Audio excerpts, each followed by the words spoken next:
Hello and welcome to History for Weirdos. We're your hosts, Andrew and Stephanie, and each week we're going to take you on a journey into the strange, obscure, and relentlessly entertaining corners of human history. Now listen up, friends, because it's about to get weird.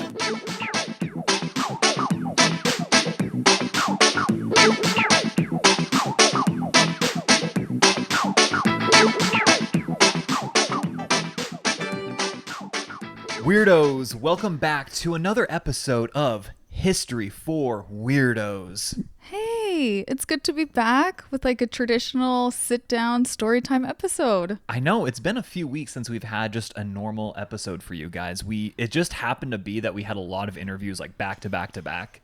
Yeah. So I'm glad we're kind of back in this format, even though as much as I loved speaking with Norman, speaking with Dr. Fry. Dr. Fry, yes, exactly. We have had some amazing guests, amazing conversations. We hope you are enjoying those as much as we have. And we also love telling you stories. Exactly. And I love listening to them. Yes, that is the best part. It really is. So before we get into this week's episode, I wanted to bring up a couple of shows that we started watching recently that are quite excellent. So the first one is called Chaos. Not necessarily historical, but it takes place kind of like in modern day-ish, but in an alternative timeline where like the Greek gods exist. They were real the whole time. Yeah, exactly. And they talk about Troy in like the modern sense. Yeah.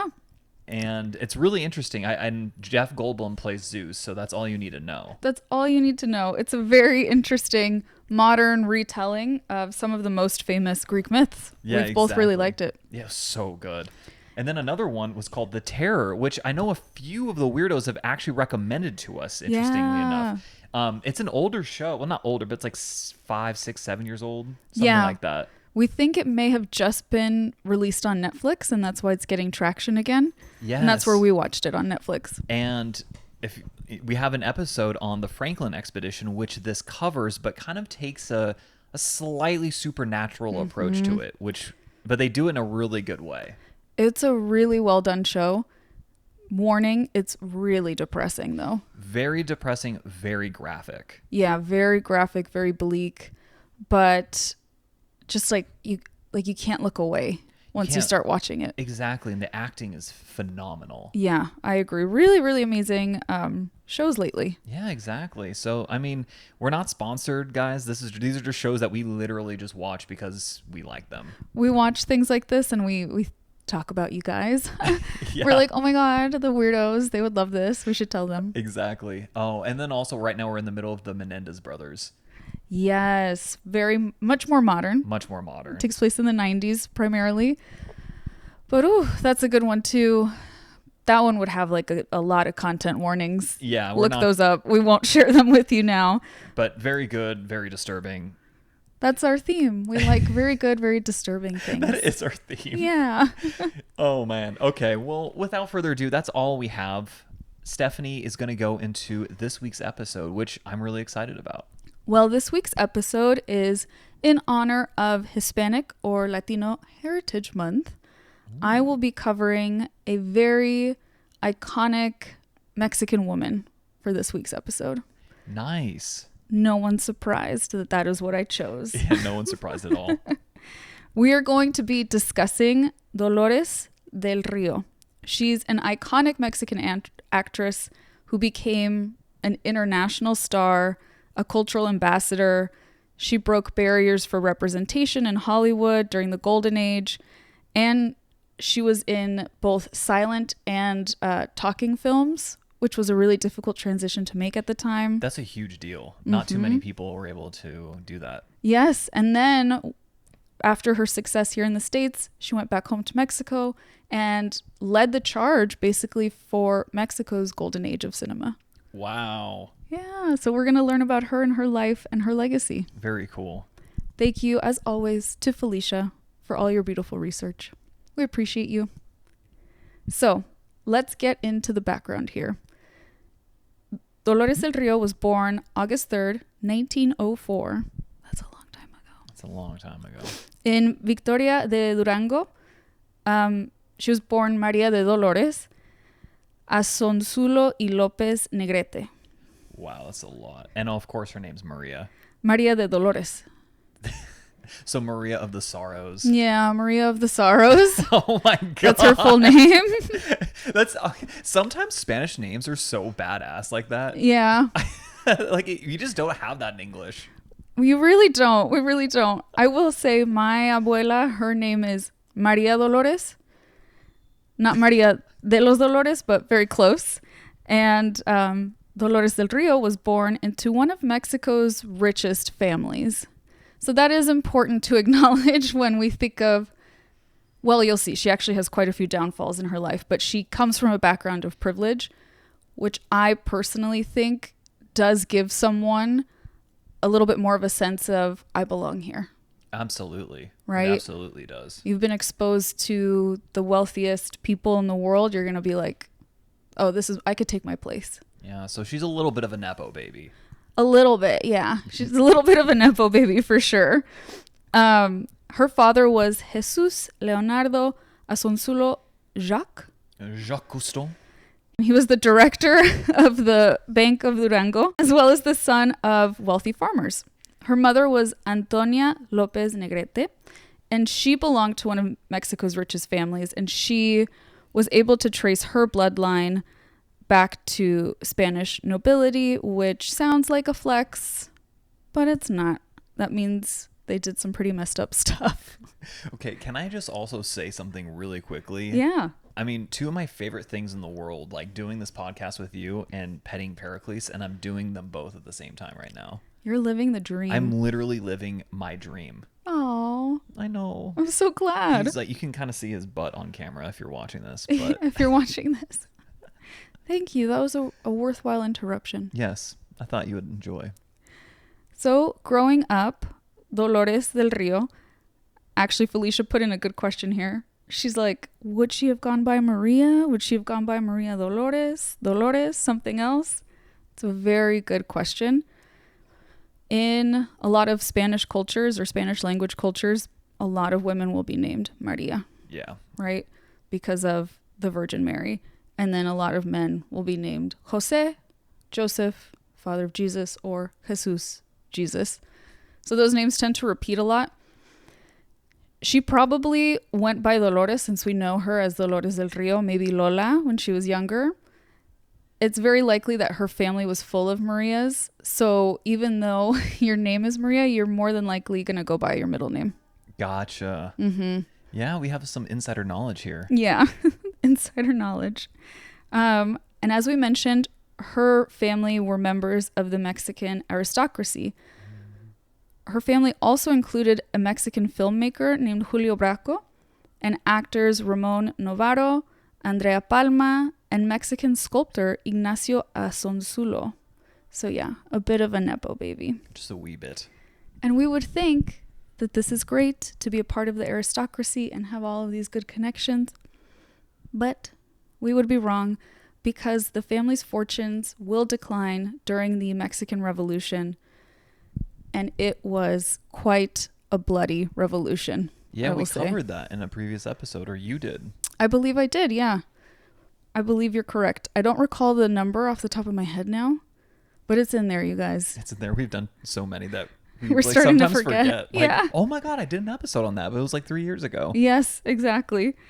So because of this revolution, which lasted roughly from 1910 to 1920, there was a lot of violence led by Pancho Villa and his insurrection. Yeah. Someone actually commented on our Instagram that they'd like to learn more about Pancho Villa. I would like to learn more about him as well. I actually don't know a ton. And he is quite an iconic figure, not just in Mexico. I feel like everyone knows that name. I mean, that image of him, I think it was the sombrero and the two like belts of like bullets. Mm-hmm. Iconic. Yes. Oh, that may be when I covered Las Adelitas. That's what it was, yeah. That's when we talked about this. Because those Las Adelitas were female soldiers essentially in this revolution who also were known for wearing those bullet belts. So cool. Which look pretty badass, I must admit.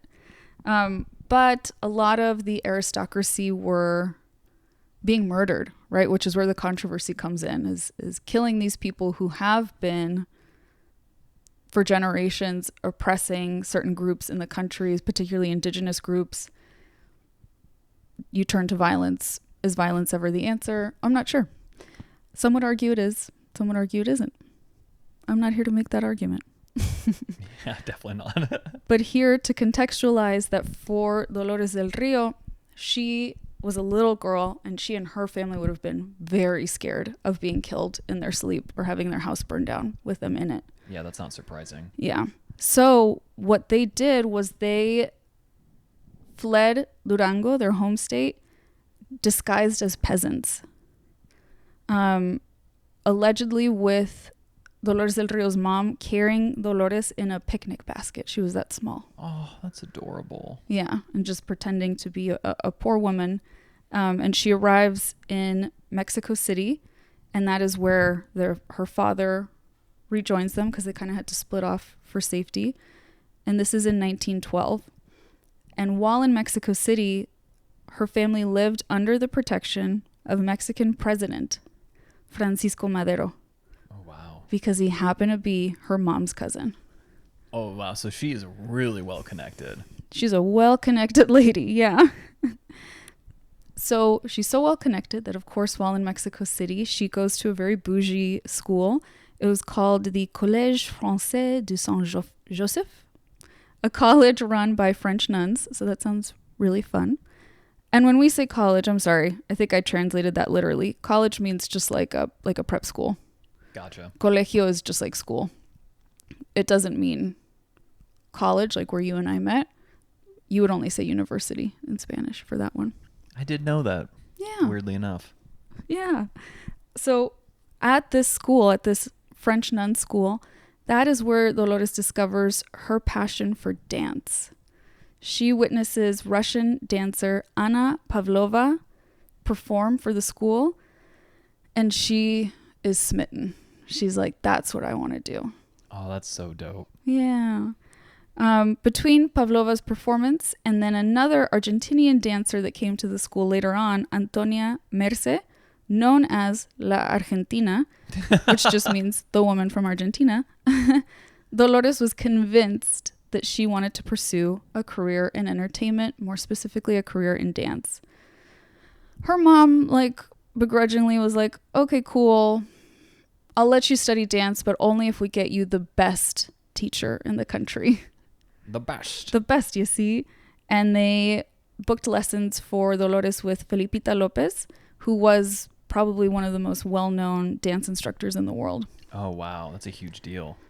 And this is going to be shocking, particularly when you see photos of her. But Dolores grew up feeling like an ugly duckling. She was very insecure, very shy. And she said later on in her life that it was dance that helped her build her confidence in herself. Oh my God, that's amazing. Wow. But shocking because you'll see she's very traditionally beautiful. Yes, I have seen pictures of her. And that's something that, unfortunately, that's one of the only things that we have commentary on. A lot of people just talk about how beautiful she was. Not a lot of people talk about other things. But they definitely thought she was pretty. We'll get to those quotes later.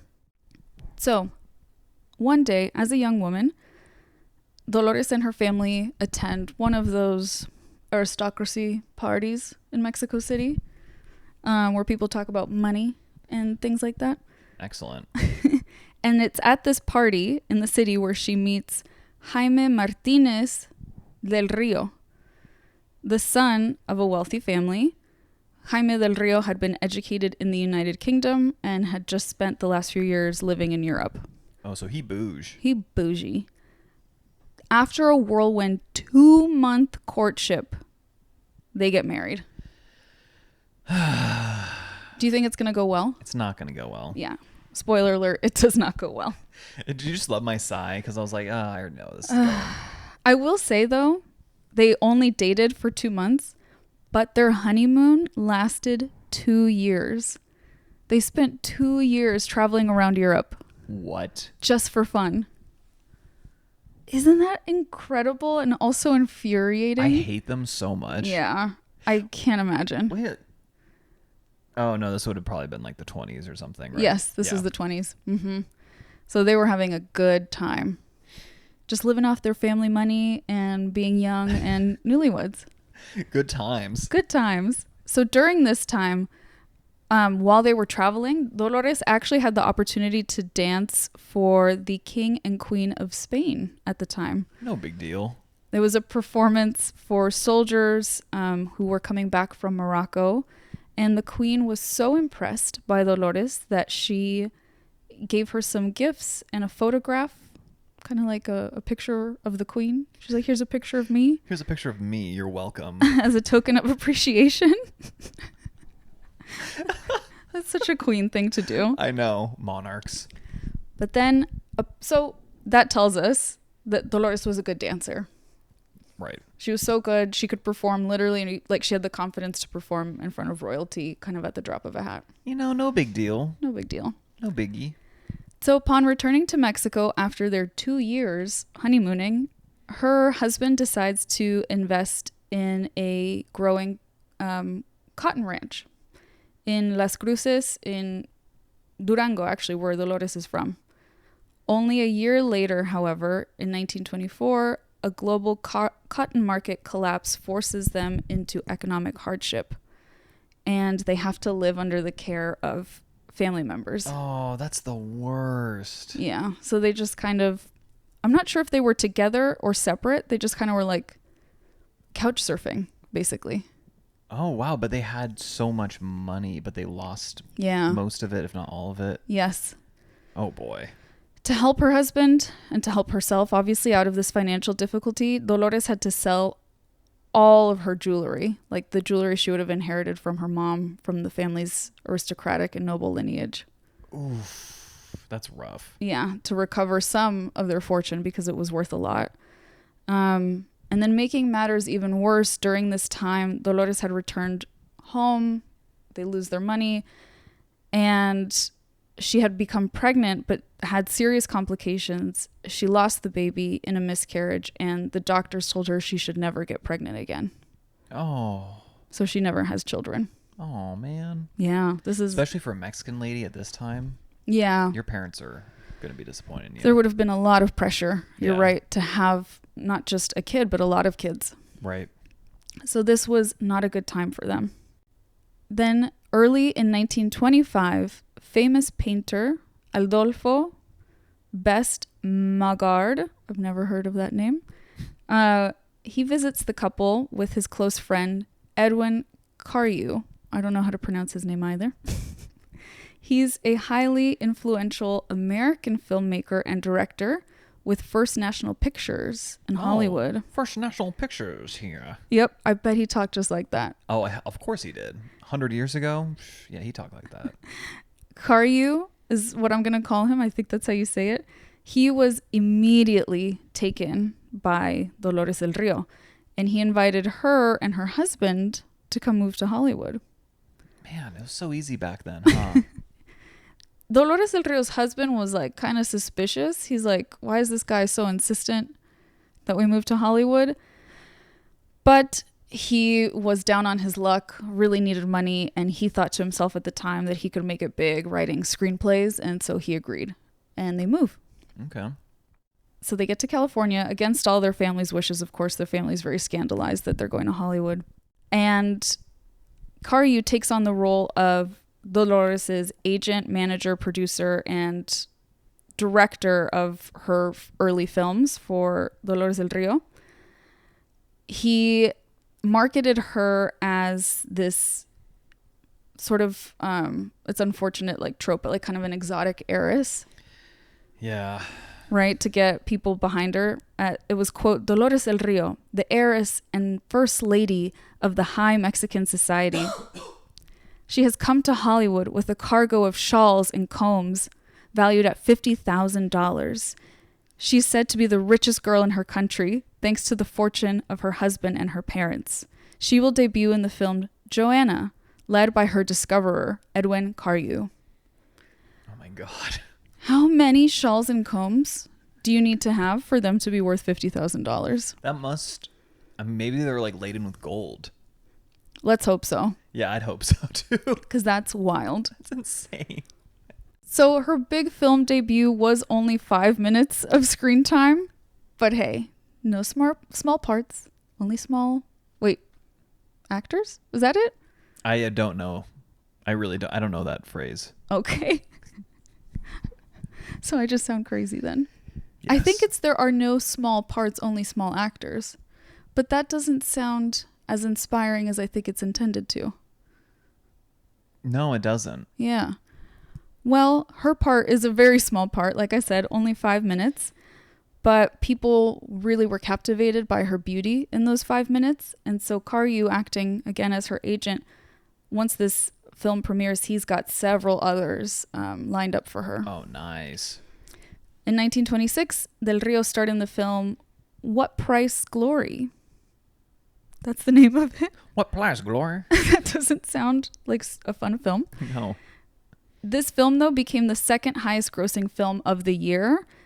And that same year, the Western Association of Motion Picture Advertisers named her as one of their, quote, baby stars. Aww. Along with other actresses such as Mary Astor and Joan Crawford. Okay. Yeah. These are names are starting to ring a bell. Baby stars is a weird verbiage. That's really weird. Mm-hmm. Or like newcomer? Yeah. Newcoming star? I guess incoming so. star? I don't know. So as her career begins to rise in Hollywood, her personal life starts to go to crap. In 1928, she and her husband Jaime divorce, and he dies just 6 months later while on a trip to Germany. Whoa. Isn't that weird? That is really weird. In addition to losing her marriage, Del Rio was growing increasingly frustrated by Edwin, her manager, because he keeps insisting that they be together, of course. Oh, of course. He's just hitting on her and being a pushy creep, basically. Wow. Who could have seen that coming? Literally everybody. Yeah. She kept reiterating to him that she was immensely grateful for his help, but she did not view him in a romantic way. And as is tradition, he didn't give a shit what she thought. Sounds about right. His advances became more serious, and he was even in the process of divorcing his own wife. Oh yeah, he's married this whole time. In an attempt to impress Dolores and marry her. And he went so far as to start rumors that they were already having a relationship. Man, this guy, he just won't quit. Ugh. Like, what a loser. That you have to start rumors that you're dating someone who wants nothing to do with you. Yeah, it's pretty sad, honestly. Yeah. Okay, weirdos, if you're watching the video podcast of this, you'll notice that now Andrew and I are wearing different outfits, and Pericles is on the other side of the couch. And that's because we had to take a break while recording yesterday, and now we're resuming our recording.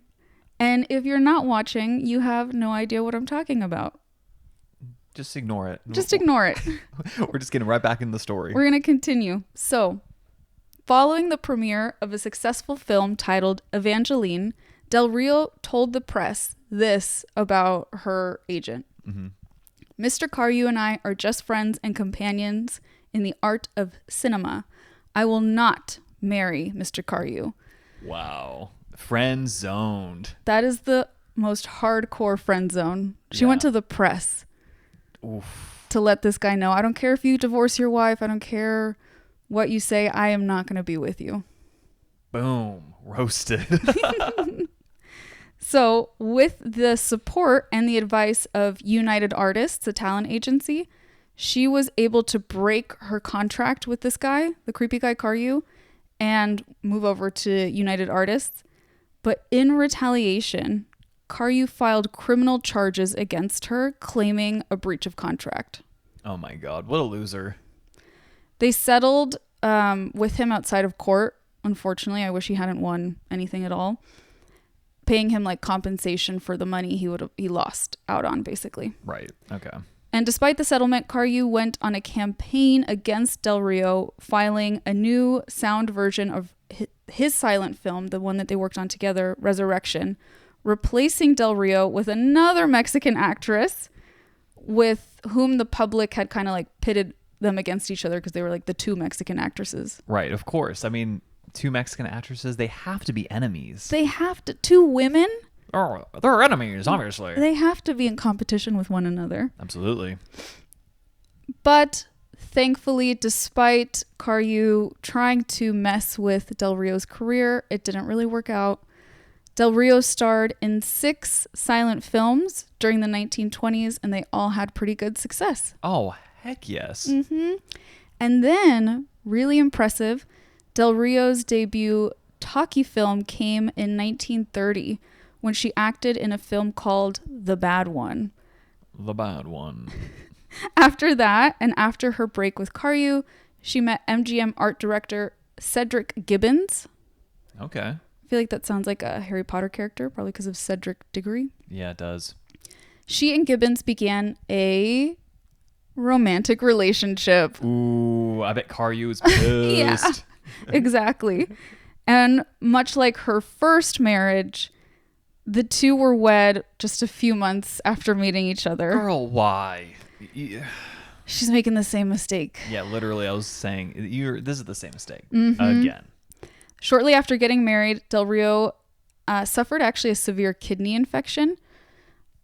I don't know what caused it, but it made her need to stay in bed for several months. She had bed rest. Oh my God. Wow, that's serious. So she's got that going on, kidney infection, bed rest. But I will say the relationship was at least temporarily successful.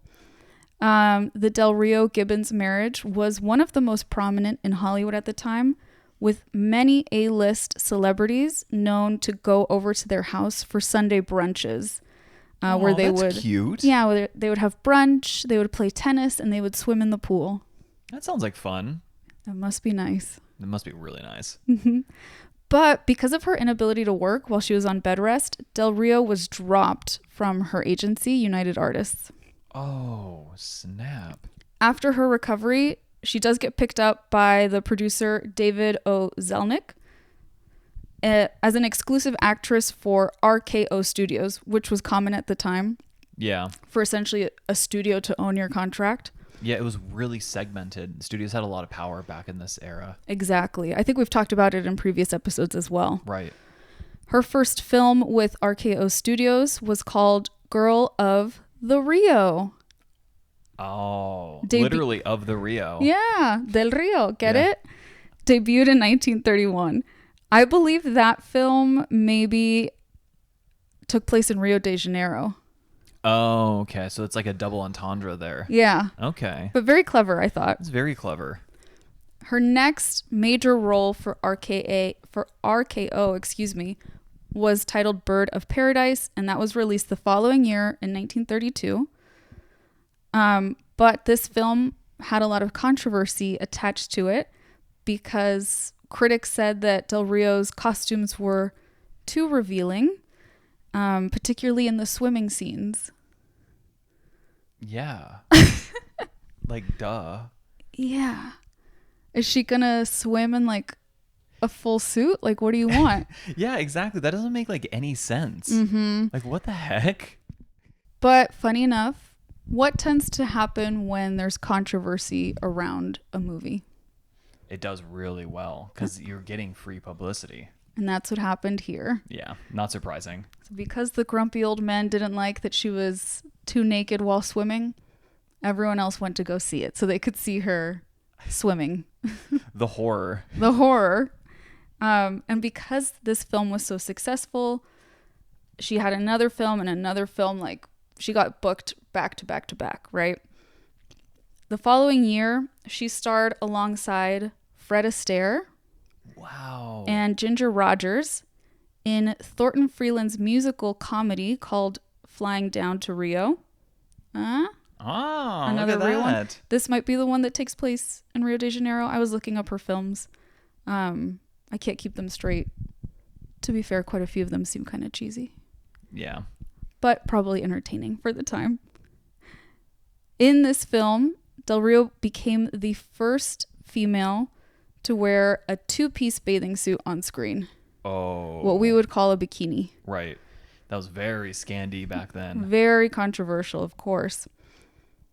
Unfortunately, RKO Pictures, the studio that owned her contract, suffered from financial problems, and they chose not to renew with her after that film was released. So then, in the mid-1930s, Dolores Del Rio worked in 2 films for Warner Brothers, and this was in hopes of positioning her as a leading lady because she was sort of placed alongside MGM's Greta Garbo. Oh, yeah. And Paramount Pictures' Marlene Dietrich. Okay. So that was who Warner Brothers was hoping to make her. Right. In a nod to her legendary beauty, Del Rio snagged the role of King Louis XV's scandalous mistress, very infamous woman named Madame du Barry, in the 1934 film of the same name. It was just named after the king. But this too was seen as very scandalous. The notorious Hays production code censored most of Del Rio's part in the movie. They said that she was too sensual and it was offending the morals of the time. Yeah, I remember the Hays Code. It's so dumb. For those who don't know, it's basically a morality code that more so heavily criticized what women could say, do, wear, be in entertainment. Yeah, that's fairly accurate. In the effort of preserving some sense of morality, question mark. It makes no sense. Yeah, it doesn't make a lot of sense.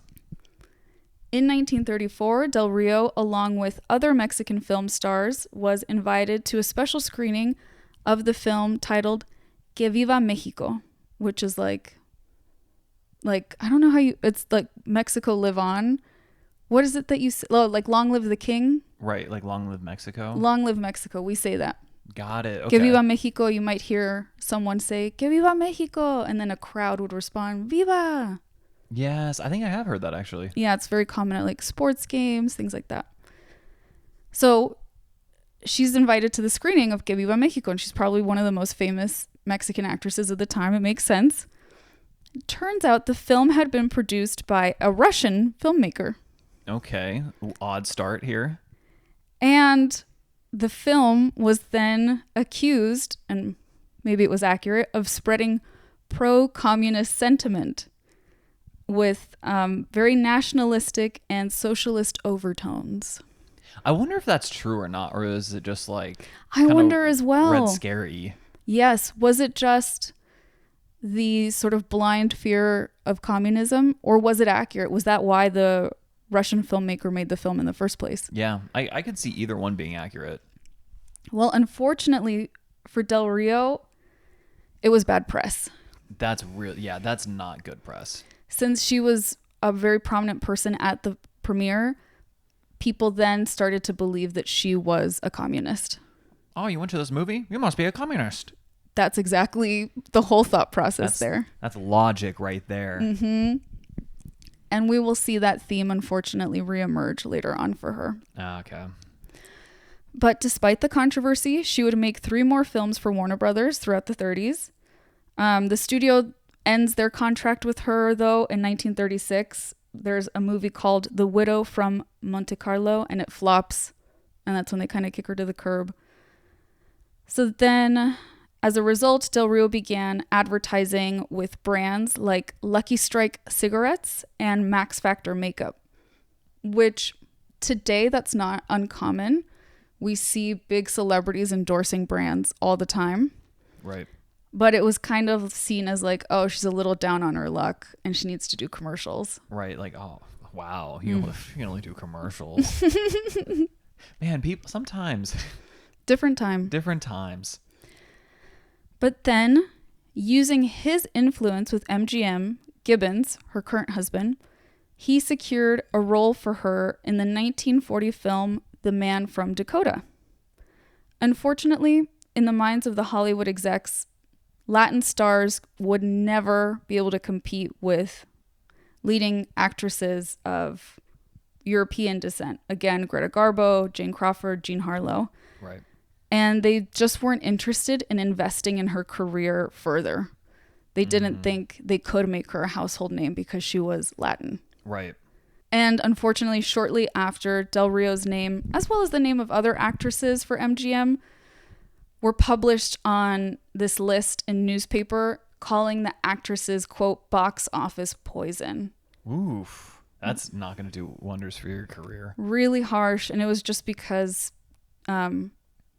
ticket sales were low, right? And that can happen to anyone. And it's not just an actress's fault. Well, yeah. And also you have to understand that, like, this is the 30s. This is the Great Depression. So Of course, ticket sales are going to be low. yeah, especially at this point, the late 30s, the Great Depressions have been happened for a few years now. Yeah. So I think that was a very harsh, unnecessary criticism and random. Why point the problem at actresses? It's just easier that way. Low hanging fruit, I feel like, not addressing like the real problems or issues. There you go. So I want to talk a little bit about Dolores Del Rio and typecasting in Hollywood at the time. So she was known for portraying herself with a lot of elegance. And of course, again, she was very beautiful. Her, quote, exotic accent, however, led her to be typecast as different foreign women to the United States. She played like a Polynesian princess, a Brazilian debutante, a European aristocrat, and the newspapers would only ever really refer to her as Latin or Spanish. They actually weren't very forthcoming with her being Mexican. Interesting. And also very interesting that it's just like, oh, you look kind of foreign. You can play anyone then. Yeah. I think she has very light skin, but olive skin and dark hair, dark eyes. So they're like, yeah, Polynesian. There you go. Same thing. Same thing. Despite this, though, despite the fact that I feel like the media was trying to sort of put her in this box and really push away her Mexican roots, she spent her career fighting to be recognized for being Mexican. She shared multiple times that she was disappointed that she didn't get to play characters of Mexican descent, that those roles weren't being written.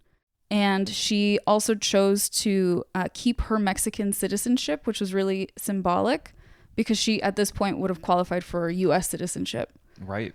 But she chose to remain Mexican. Interesting. So she was very proud of her home country. Speaking of her beauty, in the early 30s, the film magazine Photoplay considered Del Rio, quote, the most perfect female figure in Hollywood. Wow. And if you Google it, you'll actually see like pictures of her that came out for this magazine. She is, considered a pioneer for beauty standards of the time. Like she was the beauty standard. The U.S. Market really liked, I guess, what we spoke about, sort of this idea that she was ethnically ambiguous. Right. And because she came out in that film with the, quote, two-piece bathing suit. Oh, yeah. More and more women wanted these two-piece bathing suits, eventually known as the bikini. So she was very influential. She was an influencer. She was an influencer before influencers. Wow. Look at that. And there were rumors that she was so beautiful because she slept for 16 hours a day. Is that true or not? We don't know. Oh my gosh. Isn't that hilarious? That is hilarious. Imagine doing that today. You couldn't get away with it. You can't. You just genuinely cannot. She was so beautiful, in fact, that many of her contemporaries made statements about this, including American actress who we've mentioned a couple times, Joan Crawford. Joan Crawford said, quote, Dolores became and remains one of the most beautiful stars in the world. Wow, that's really nice of her to say that. You know, especially if they're pitted against each other. Yes, all the women were always pitted against each other as competition, but it doesn't seem to be the case here. We also have German-American actress and singer Marlene Dietrich saying, quote, Dolores Del Rio was the most beautiful woman who ever set foot in Hollywood. Ah, this is real beauty. We blondes, we have to work for it. And that's probably alluding to the fact that many blondes in Hollywood were obviously not natural blondes. Right, exactly. Marlene Dietrich might have been, but many others were not. Definitely not. And then very famously, the playwright George Bernard Shaw, he said, quote, "The two most beautiful things in the world are the Taj Mahal and Dolores Del Rio." Wow, that's some high praise right there. Mm-hmm. Again, I mentioned this at the beginning of the episode, I wish people commented on other aspects of her a little bit more, but it does go to show how impactful her look was, and therefore that gave her a lot of power and influence. Yeah, it sounds like, I mean, especially with women at this time, like their beauty is really going to drive power. Yes. And perception. So, and I mean, based off what they're saying, she's up there. Yes, that's a really good point. It's the currency for women, right? Yeah, exactly. And she has a lot of that currency. Definitely. We're going to go forward a little bit in time, back to the 1940s. In 1940, Del Rio's career was declining. And so was her marriage to that guy that she married after only a few months, Gibbons. What a shock. What a shock, yet again. She goes to a party one night and she meets a director by the name of Orson Welles. Oh, snap. Yeah, very, very famous director. I'd say he's probably the first big name for directors, right? Yeah, and that's like a name you know now. Yeah, exactly. And the two, after meeting, they immediately begin a not so secret affair. And she's still married? She's still technically married, yeah. But because of her relationship with Welles, she does divorce Gibbons officially. So Del Rio goes with Orson Welles on his tours, and this is why it's not so secret. Like, they didn't say they were together, but whenever he's at like a press thing, she's there with him. Right. There's a lot of pictures of the two together. She was by his side basically for a lot of his major projects. And she was with him during the filming and then the release of Citizen Kane. Oh, wow. Mm-hmm. Iconic. She also had a role in his film journey into the film called Fear. That one I'm not familiar with, which was released in 1943. But critics diminished her role in the film and said that she only got it because she was obviously sleeping with him. Oof, not good. Yeah. So she did a good job, but no one gave her credit for it. Shortly after that film, Fear, is released, Welles is sent to South America by Nelson Rockefeller as a part of the good neighbor policy, where Americans, famous Americans, were sent as ambassadors of goodwill to other countries to counter fascism and communism. They sent Orson Welles. This is so odd. So to combat fascism and communism, Orson Welles goes to Brazil. I don't know why. I really don't follow the logic of this good neighbor policy. Okay, well, they went to Brazil. I wouldn't be complaining, I guess. He goes to Brazil, and apparently he has a very good time, if you know what I mean. And I'm sure. That information very quickly reaches Dolores Del Rio. She's really pissed, and she writes him a telegram. Oh, snap. A really angry telegram, and he never responded. He just like left his red receipt on and was just like... He left her on red. That's how their relationship ended. Damn. He cheats on her in Brazil. She calls him out for it, and then he never speaks to her again.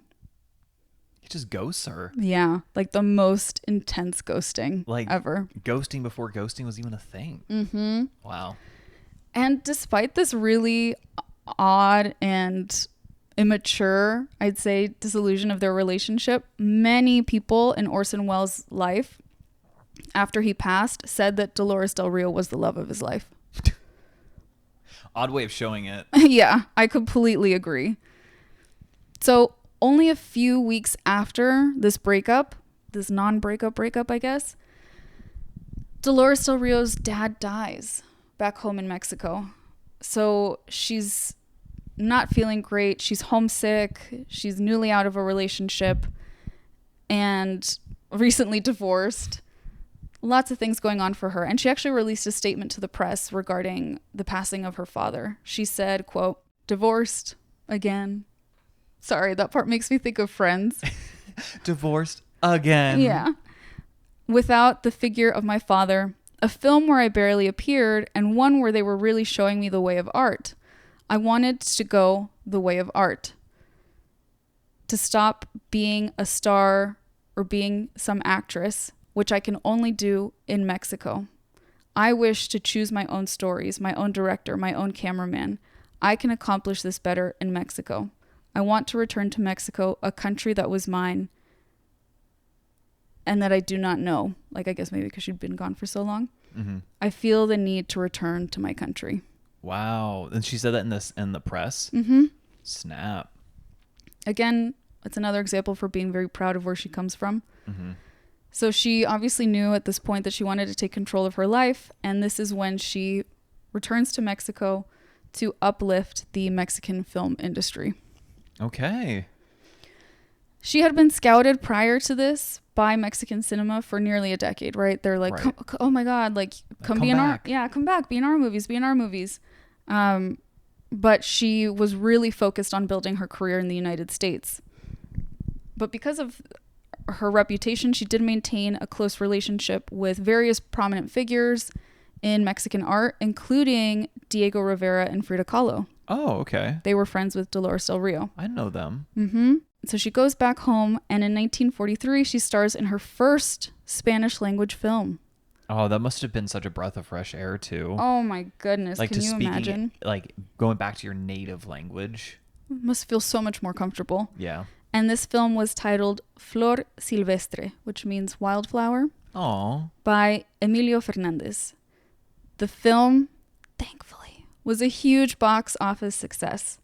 It helped her regain her prestige as an actress. And following the success, Fernandez and Del Rio collaborated again, so the director and the main actress, on another film called Maria Candelaria. And I think that's, to this day, that's still a very famous old classic movie in Mexico. Because I've heard of that one before. Yeah.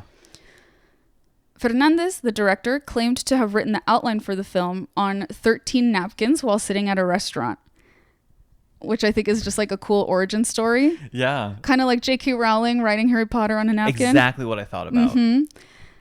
And he seems like a very aligned with Dolores Del Rio in terms of their creative visions, which is awesome. However, there's a con to this partnership. What do you think it is? He's into her. She's not into him. Yes. Man. This is a theme for her, unfortunately. This is a big theme. He was very open with the fact that he was madly in love with her. Oh. And she was very open with the fact that she was uninterested in him in that way. And she said that he needed to learn to take rejection better.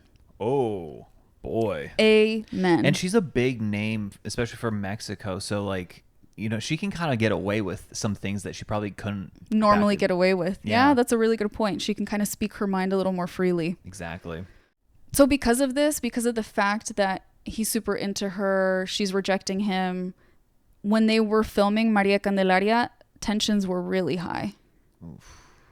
But Del Rio managed to complete the film professionally without letting he had like these outbursts of anger towards her, which is so ridiculous and unprofessional. So incredibly unprofessional. And she didn't let it affect her acting to the point where the film did so well that Maria Candelaria was the first ever Mexican film to screen at the Cannes Film Festival, where it won the Grand Prix, now known as the Palme d'Or. It was the first Latin American film to ever win the award. That's so cool. And she was the star. Mm-hmm. And had obviously a lot to influence in the creation of the film. Absolutely. So despite their tensions, because they're so successful together, Del Rio agrees to go on and make more films with Fernandez. Man, money talks, huh? Money talks. In 1944, she wins the Silver Ariel Award for Best Actress by the Mexican Film Association for her role in the movie they made called Las Abandonadas, The Abandoned Women. Mm-hmm. She worked for Fernandez one more time, again, in the 1945 film called Bougainvillea, which is bougainvilleas, the flowers. However, she this whole time is continuing to reject his advances, and he just makes working more and more difficult for her. And the fact that everyone knows this and that he can get away with it enrages me like no other. I can imagine. Everyone knows, oh, he's punishing her because she doesn't want to go out with him. Yeah, and the fact that that's acceptable though is wild. I mean, he should get fired. Yeah. Like he shouldn't be so highly regarded. Like this man's a petulant child. Yeah, that's just like not being able to like handle your emotions. Yeah, there's no emotional regulation skills there. So he ends up making this last film, Bougainvillea, so toxic that she vows to never work with him again, which is understandable. Right. And then, due to mixed messages, I guess, or some sort of error in communication, maybe Mercury was in retrograde, Del Rio gets a script for a film called La Selva de Fuego, the Jungle of Fire. But that script was actually meant to be delivered to Maria Felix. Maria Felix is the other biggest name Mexican actress I could think of. And then Maria Felix receives a film script that was supposed to go to Dolores Del Rio. Oh, that's awkward. And they realize that there's a mix-up, and the directors and producers in the studios are like, oh, sorry, like, can you switch? And they refuse to switch.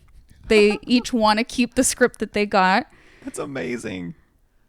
And the mix-up caused the press to believe that there was a rivalry between them. Oh, of course. But I don't see that. I think maybe they were like, oh, no, I like this one. I'll keep it. Yeah, and the other one's like, yeah, let's just keep the ones that we got. Yeah, exactly.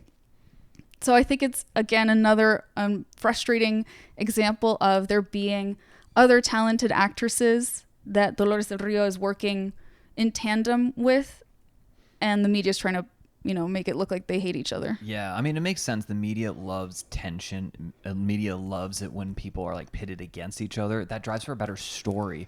They don't want like harmony. They want discord. Yeah, that's right, babe. You tell them. Screw you, corporate media. So at this point, as I mentioned, Del Rio has ended her partnership with Fernandez because he's a creep. So she starts working with a different Mexican filmmaker named Roberto Gavaldon, and they make a movie called La Otra, which means the other woman. Oh. Yeah, the other woman, yeah. Mm-hmm. Or the other, depending on how you interpret it, where she plays identical twins. So she plays two roles. Oh, that's pretty cool. This film is actually the film that would later inspire Betty Davis, not Bette Midler. Bette Midler is not going to come around for a while. Betty Davis in her performance in the film Dead Ringer in 1964, which I guess she also plays twins. Right. Then Del Rio's next project, The Fugitive, would once again stir controversy in the United States for its seemingly communist undertones. Dun dun dun. Yeah, and this is post-war, so you can't do that. It was also just a very controversial film in general, because the premise of it is that Dolores Del Rio is playing an indigenous woman who falls in love with a fugitive priest. And wow. Yeah, because she does not look indigenous. Oh, that's not why it was controversial. You would hope that that's why it was controversial. No. No, that's my modern lens, corrupting the past. Exactly. Now we know that if you don't have certain ancestry, you shouldn't be masquerading as that sort of group or ancestry. That's not why people cared. It's because she fell in love with a priest. Oh, duh. Yeah. That's the big controversy. It was seen as immoral, particularly in Mexico. But the film was still, again, as we've said, controversy can lead to success. So the film itself was still successful. Well, that's good. Mm-hmm. Then Dolores Del Rio travels to Argentina. Oh, nice. So now she's made films in the U.S., Mexico, and this is her first film in Argentina. And the film is actually an adaptation of Oscar Wilde's Lady Windermere's Fan. I've never heard of that play. Mm-mm. And the movie was titled Story of a Bad Woman. Very creative. Very creative. And while she was in Buenos Aires, Del Rio was invited to tea by Argentina's first lady, Evita Perón. Oh, snap. Very famous historical figure as well. Yeah, and there's been a movie made about her. Exactly, yes. Who plays her? Is it Madonna? Oh, I don't know. Yeah, me neither. Never mind. It's from like the 90s or something. Someone is listening and screaming. Yeah, they're like, oh my God, it was so-and-so. Insert actress name here. Yeah, but I have no idea. I've never seen it. But because of her filming schedule, Del Rio had to decline. She's like, I can't because we're filming like from these hours to these hours, so I'm not going to be able to make it to tea. She didn't like that answer, Evita Perón. So she ordered the whole film to be shut down for a day, all filming, so that Del Rio could join her for tea. Oh my God, that's kind of badass. Big power move. Big power move. A little bit overstepping power, possibly. But very interesting nonetheless. At least it was just for a day. Yeah, exactly. Everyone got the day off. Yeah, there you go. That's one way of looking at it. So Del Rio is able to join her for tea, and the two women become friends. But, unfortunately, Hollywood interprets that as further evidence that Dolores Del Rio was communist. Right, which is, I don't think Peronism is even communism. It's kind of its own little thing. I think it is, yeah. I think it's more aligned with fascism, if anything. Yeah, I agree. But that rumor seems to continue to follow her, unfortunately. Wow. At this time, she apparently was unconcerned with the opinions of the Hollywood elites and their accusations towards her, stating in an interview once, "Controversies help make films money." She's not wrong. And also, I don't think she probably doesn't even see herself as like part of Hollywood anymore. It seems like she's very much so entrenched in like Mexican cinema at this point in time. Yes. You're right. That may give her that sort of confidence of like, I don't care what they think. Kind of flipping the bird. Mm-hmm. And then our girl makes a questionable move only a few years after vowing to never work for Fernandez again. Oh no, she works for Fernandez. She agrees to work for Fernandez again. Oh, boo. If I could go back in time and just give her 2 thumbs down, I would. Right? And just be like, it's a bad idea. Stop. This Bye. man is a child. He's not worth it. Do not give him another chance. But there she is giving him another chance. This movie was called La Malquerida, the poorly loved woman is what that would translate to. And what Fernandez didn't tell her when he asked her to be a part of the film was that she would be on set with his current girlfriend, an actress who is also pretty famous named Columba Dominguez. And so Columba is not happy that Del Rio's there because she knows that Fernandez was super into her and it. But why isn't she mad at Fernandez? Like Del Rio literally said, I'm not interested. Yeah, I know. So yet again, Fernandez managed to make the filming process an unnecessarily tense one. Of course. You know what I'm just realizing? A huge theme in her life is men making things more difficult for her. All the way back to Caryu. Yeah, that's true. The first guy to like quote unquote discover her. Interesting. Yeah, that is definitely a recurring theme here. F that, you know?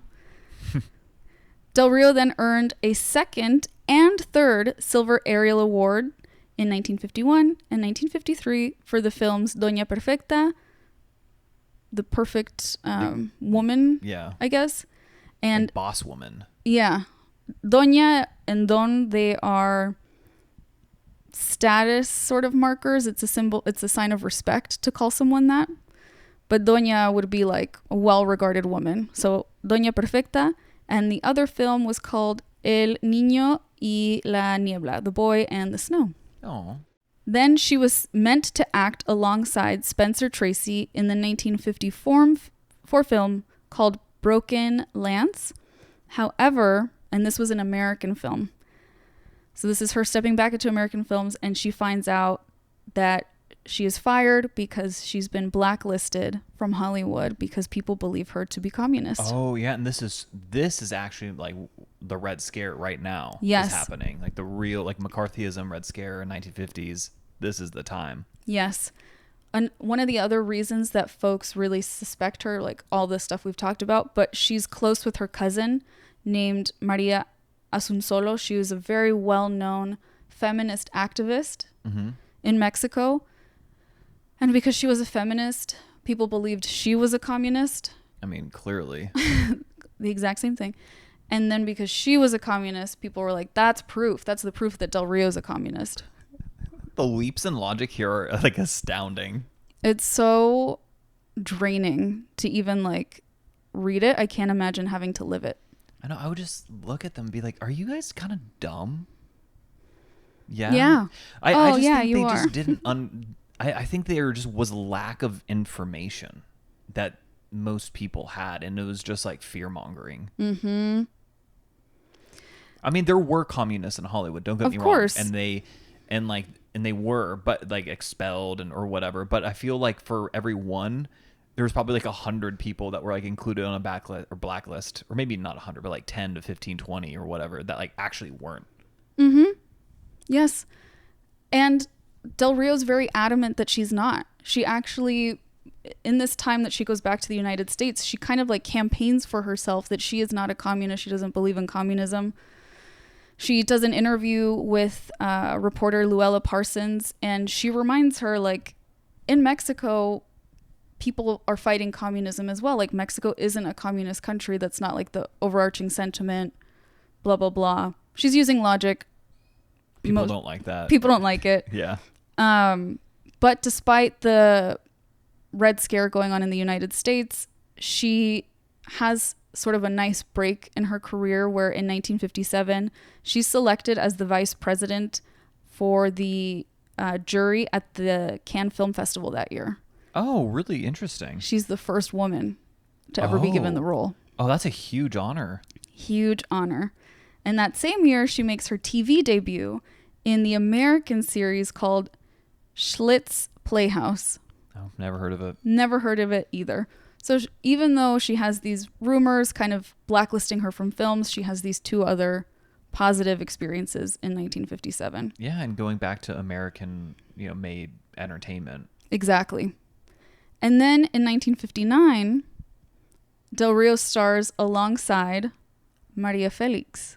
Oh, wow. The woman who was her perceived rival. Right. In a film called, I'm not even kidding you, La Cucaracha.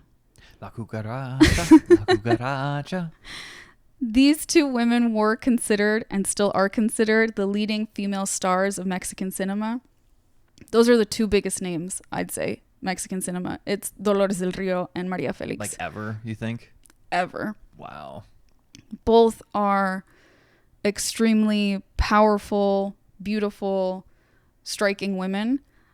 We will obviously post pictures, but if you just Google Maria Felix as well, you're going to be like, wow, that's a beautiful lady.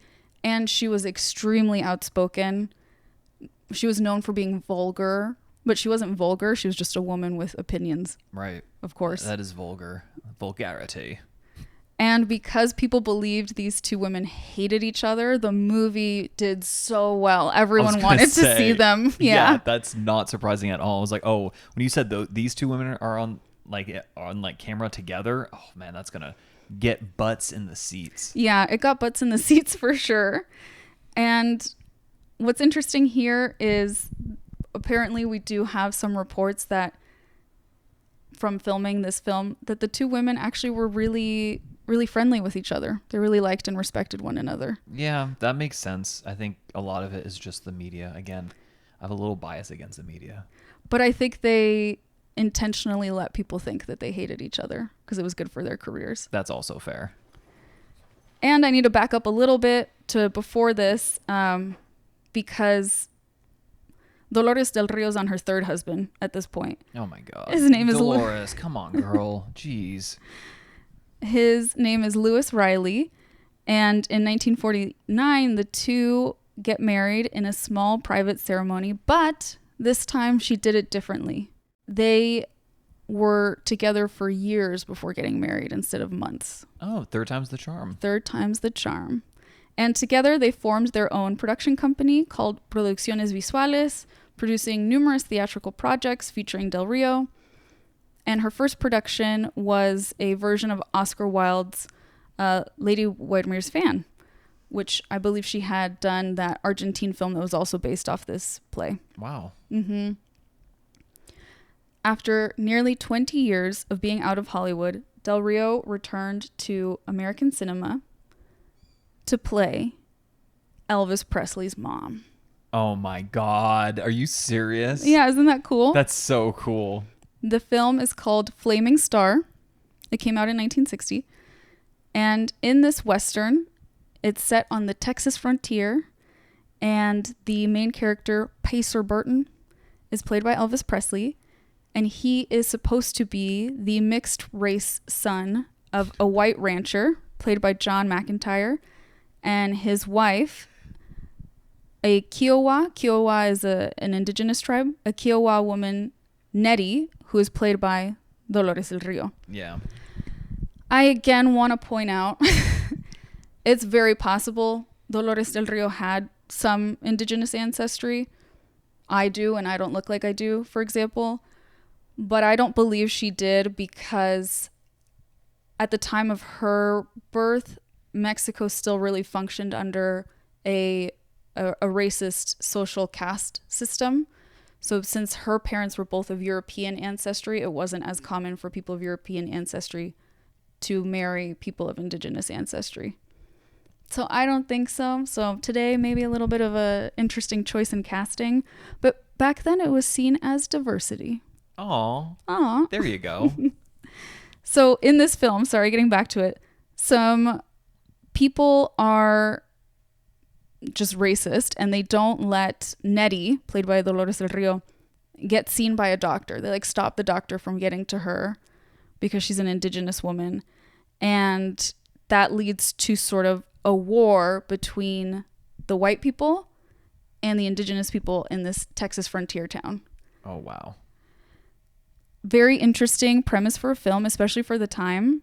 I'm not sure if it's a good movie. I'm not sure how those subjects were handled. I just thought it was interesting that she plays Elvis Presley's mom. Yeah, that's so incredible. Mm-hmm. I love that. Throughout the 1960s, Del Rio does star in several films and TV programs, both in Mexico and in the United States. One of her final projects was producing the 1970 play Lady of the Camellias. I believe that's a flower. Despite early production problems and a delayed premiere, the play was a huge success.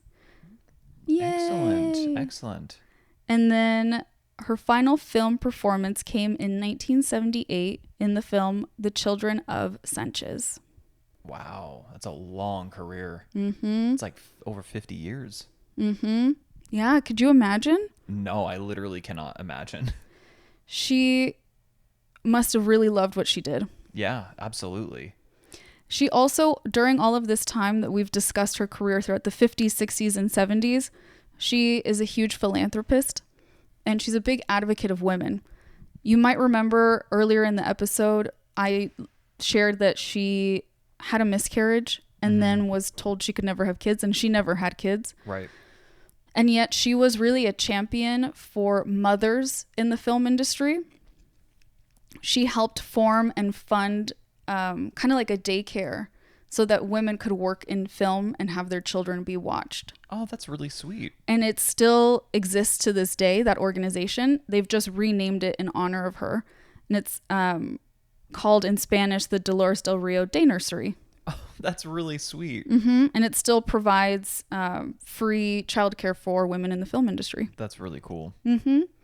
And then in 1972, she helps fund the cultural festival Cervantino in Guanajuato. Guanajuato is a state in Mexico. Guanajuato is also the capital of Guanajuato, so it's also a city. Andrew loves when I say things like that. I'm like, this is ridiculous. And her work, her philanthropic work, predominantly surrounding children and mothers, allows her to become the UNICEF spokesperson for all of Latin America. And she films a ton of commercials for UNICEF, which is a great organization from what I know. In 1978, Del Rio was awarded by the White House and the Mexican Institute of Cultural Relations with a diploma and a silver plaque honoring her work in film as well as her work as a cultural ambassador. Ooh, that's what they titled her as. Very, very suavecito. I think that's a good title for her. Ambassador, yeah. Because at this point now, in some ways, the world is a lot smaller, right? And now it wouldn't be that weird to be starring and producing movies in one country and another, but it was rare at this time. No, that was huge. Yeah, that didn't really happen. She would have been one of the few, not just for actresses, but for actors as well, being such a big name in two different industries. Mm-hmm. Her last public appearance was on stage in 1981. There was a tribute for the 25th anniversary of the 25th San Francisco International Film Festival, they tributed her life of work. And here they called her, quote, the first lady of American cinema. Aww. And then, unfortunately, she does die fairly young, I'd say. Actually, I'm not sure. Maybe I just don't want her to die. But she's diagnosed with a painful bone infection. And she lives with it for many, many years. It requires giving herself special vitamin injections. I think it is actually related to that kidney infection that we mentioned a while ago that had her on bed rest. And then because of the bone infection and the vitamin injections, it's believed that she got a used needle and she accidentally contracted hepatitis C. Oh, God, that's awful. Mm-hmm. So that's in 1981. She gets the official diagnosis. This is hepatitis C. This is what we think happened. The following year, she's admitted to the hospital for complications from the hep C, which had led to cirrhosis of her liver. Oh, yeah. So that's rough. So as we can imagine, the last couple of years were a challenge. She didn't want to have a lot of visitors. She only received like her very closest friends and family to spend the last 2 years with her. She is still with her husband, Louis, the third one, at this time.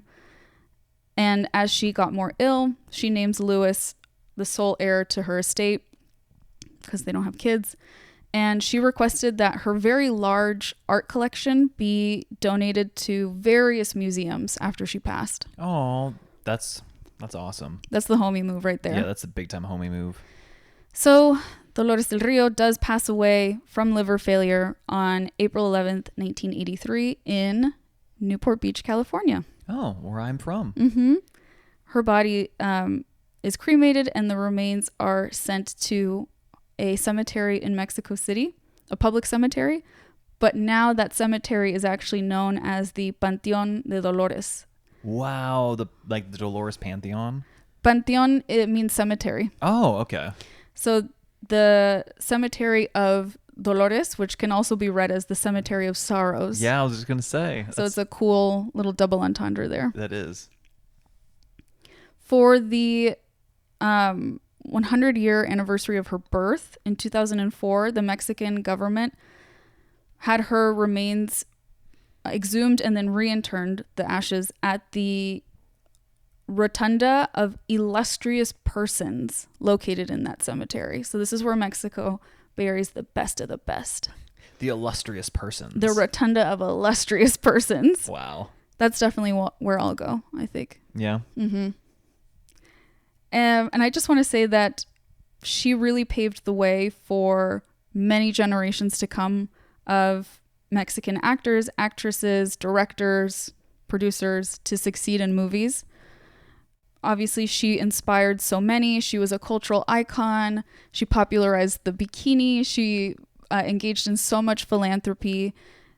She was a cultural ambassador, artist, passionate woman, and she really did overcome a lot of challenges in her life to leave behind not just one, but it feels like two lasting legacies. Yeah, absolutely.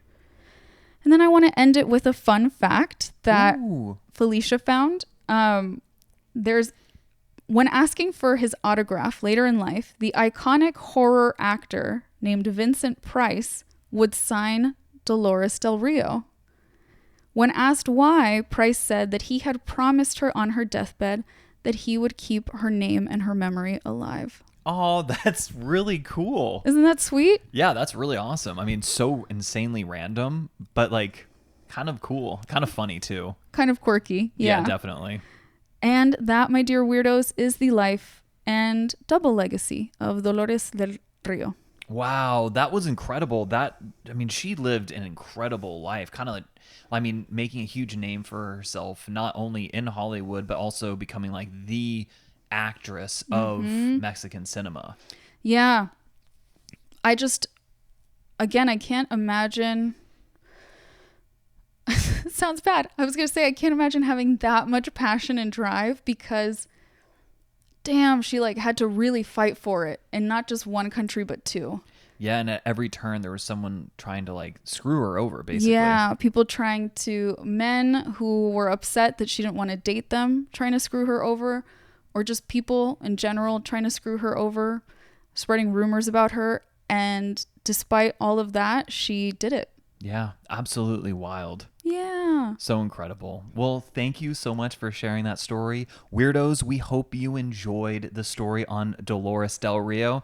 And guys, you know what to do here. So if you aren't following us on Instagram, just go ahead and do that like right meow. You can find us at History for Weirdos. Yeah. And weirdos, we have a special month coming up, October. Yeah. The full month, actually, it's now.